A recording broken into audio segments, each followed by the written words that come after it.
Hello from our beautiful sanctuary at Temple Emanu-El. This week on Rosh Chodesh, it was Reb Nachman's birthday. Reb Nachman was an outstanding Rebbe, an incredible teacher whose teachings continue to influence Jewish thought to this day. One of his most important teachings is that we need to have simcha in our life. He said that we need to have joy no matter what in our life. Let me explain. The thing is that we are created, we're made like magnets, and whatever we project, whatever we have inside of us is attracted like a magnet. And so Reb Nachman says, be joyful because this is what you will attract back in your life. And when you attract joy, you project joy, you bring joy into the world, and therefore you are a source of blessing. So some people will say, that's really easily said, but things in my life are not easy, and I'm going through a difficult time, and joy and happiness is really not possible right now. Reb Nachman recognizes this, and he says, if this is the case, take a moment every day, talk to God, cry out to God, but after that, bring back joy into your life.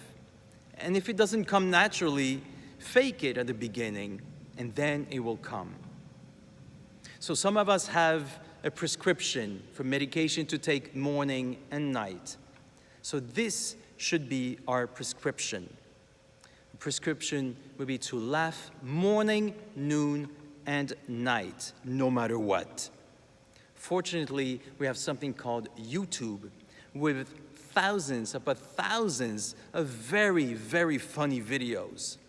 So this is our prescription, morning, noon, and night, to make ourselves laugh as much as possible.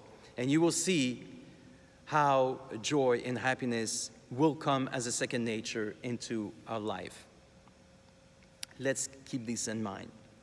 This week, I came across an interesting story. It's about a chassid who comes to see his Rebbe. And the chassid says, Rebbe, I have a problem with anger. Practically everything triggers my anger. It's a big problem because it takes over my life. I need your help, I need your advice for this. So the Rebbe says, okay, can you please go in the room next door? I need to think about it. Meanwhile, the Rebbe tells his assistant really loudly, in order for the chassid to hear, please make him as angry as possible. Do anything to trigger his anger. Make him mad, insult him, drop water on him, bump into him, whatever he needs. After 15 minutes, he calls the chassid back into his office. And the Rebbe says, I see that you don't really have a problem mastering your anger. You're really good at handling the situations in life. And the chassid says, come on, Rebbe, I heard you tell your assistant to try to make me as angry as possible. That was obviously a test to teach me some sort of lesson.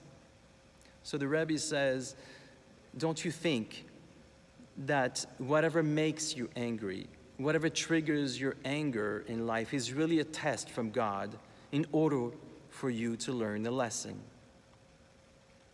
Now, a test in Hebrew is called a nisayon. A nisayon is an outstanding word because inside there is the word nes. And nes means a miracle. It means that behind any test in our life, there is an even greater miracle behind. Now, in the Tanakh, nes is used to mean a flag or a flagpole. And what do we do with a flag? We raise it up in a flagpole. And so a test is really something to bring us higher, to bring us from one level to another, to elevate us. So you see, a nisayon, a test, is really two things. It's a source of miracles, and it's a source of a lesson. It's a lesson to elevate us. Now the idea is, how do we bring these miracles in our life, and how do we really connect with the lesson? One of the answers may be found in this parasha, Vayikra.